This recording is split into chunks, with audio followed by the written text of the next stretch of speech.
DJ Kamlesh recording studio Nepal. रे भाई की होय छे, रे भाई की होय छे, रे भाई की होय छे, तैस में देखही बिहारी भाई के काटे छे मदरासी। रे भाई की होय छे, तैस में देखही बिहारी भाई के काटे छे मदरासी। कोनो छै नै बिहार में रोजगार, नीतीश मोदी बनल छै सरकार। भाई की होय छे, रे भाई की होय छे, रे भाई की होय छे, तैस में देखही बिहारी भाई के काटे छे मदरासी। रे भाई की होय छे, तैस में देखही बिहारी भाई के काटे छे मदरासी।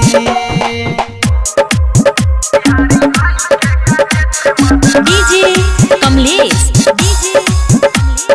नेपाल।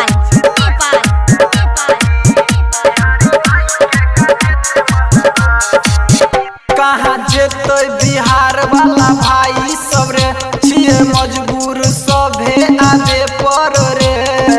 देख के न्यूज हमरा आबे छोड़वाई, भाई के दै छै कन गर्दन उड़ाई।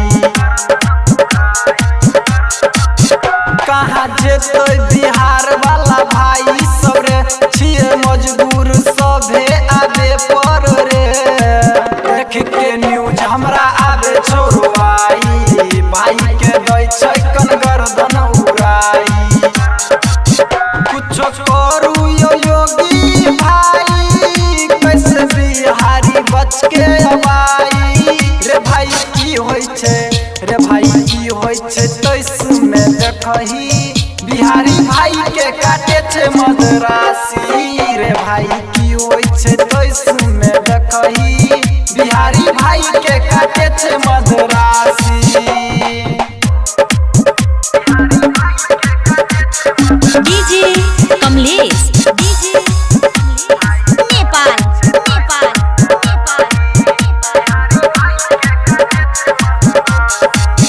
कहाँ जेते कमाए हमर भाई सब रे, कोनो छै नै बिहार में उपाय।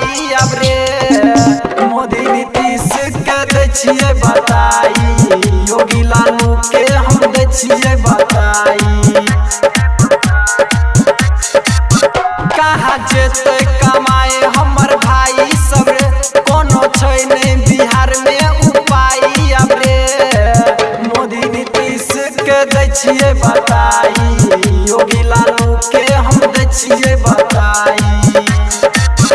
राइटर रमन जी कृष्णा गावे छे, मदरासी करे छे बदमाशी।